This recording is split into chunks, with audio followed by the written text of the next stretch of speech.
배신은 동서고금을 막론하고 모든 사람에게 매우 큰 실망과 고통을 안겨줍니다. 믿었던 만큼 배신을 당하면 상처가 크기 때문이죠.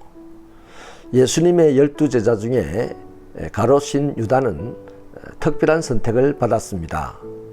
당시에 물질에 밝았던 전직 세리 마태가 있었음에도 불구하고 예수님은 제자 공동체의 재정을 유다에게 맡겼던 것이죠. 그만큼 유다를 신뢰했고 유다가 현명하다고 인정했기 때문입니다. 그런데 그 유다는 예수님을 배신하고 팔아버렸습니다.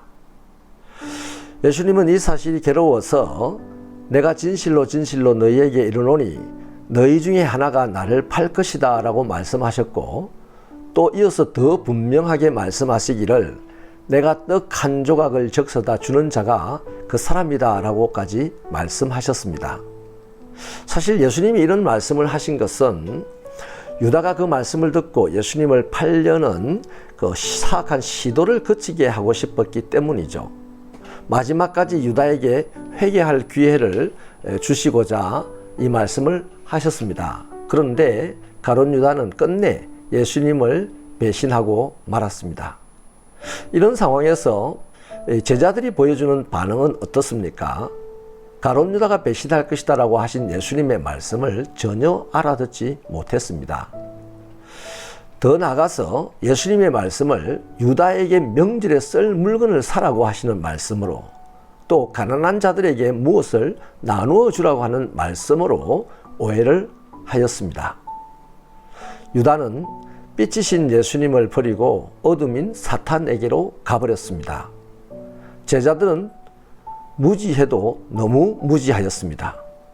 예수님의 마음조차 전혀 알아주지 못했습니다. 그랬겠죠.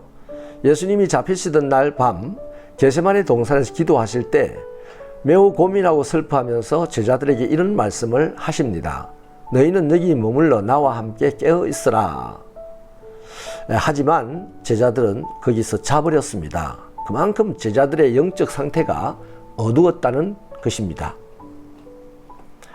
이런 모습은 우리의 사역이나 신앙생활을 돌아보게 합니다. 우리는 조금이라도 상처를 받으면 거기서 헤어나오지 못하는 경향이 있죠. 쉽게 낙담하고 원망하고 미워하고 금방 맡은 일을 포기해버리는 경향이 있다는 말입니다. 거기다가 자신이 속한 공동체가 어떻게 돌아가는지에 대해서 전혀 관심도 갖지 않는 그런 경향이 있습니다. 솔직히 공동체를 향한 주님의 뜻을 알고자, 또 나 자신을 들여서 헌신함으로 하나님이 기뻐하실 일이 무엇인지를 알고자 기도하는 데는 정말 관심 없습니다. 아무튼 그랬다는 거죠. 자, 제자들이 이렇게 주님의 마음에 관심이 없고 주님의 말을 이해하지 못하고 또 유다는 예수님을 배반하여 떠나버려도 이럴 때 주님의 마음이 어땠겠습니까? 매우 슬프고 분노할 수 있는 상황이었지만 예수님은 그들을 비난하지 않았습니다. 가룟 유다를 밀치거나 멀리하지 않았습니다.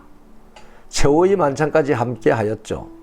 예수님은 제자가 자신을 배신해도, 제자들이 자신의 말귀를 알아듣지 못해도 묵묵히 이 땅에 오신 목적을 향하여서 포기하지 않고 한 걸음 한 걸음 나아가셨습니다.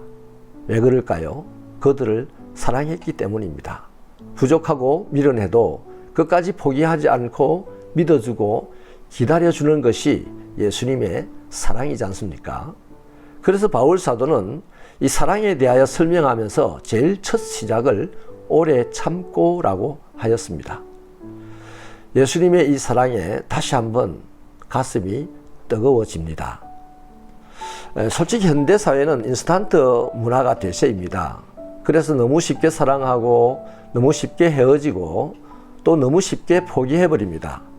그러나 이런 때 그리스도인은 누가 배신을 하여도, 누가 자신을 몰라줘도 주님이 가신 길을 묵묵히 따라가야 합니다. 다시 말하면 주님이 자신에게 맡겨주신 사명을 잘 감당해야 합니다. 왜냐하면 그리스도인이기 때문이죠. 세상에 속한 사람이 아니라 하늘에 속한 사람으로 이 땅을 살기 때문입니다. 하나님 아버지, 우리가 이 세상에 살면서 쉽게 주님을 사랑할 수 없지만 한 번 주님을 사랑하게 된 것 묵묵히 뜨겁게 오래 끝까지 사랑하는 주님을 닮게 하여 주옵소서. 그리하여서 세상에서 일어나는 일들로 인하여서 실망하거나 낙심하지 아니하고 주님이 나를 사랑하시는 것 때문에 내가 끝까지 주님 주신 사명을 감당하며 나아가 하나님의 나라를 이루는 하나님의 자녀들이 되게 하여 주옵소서. 예수님 이름으로 기도합니다. 아멘.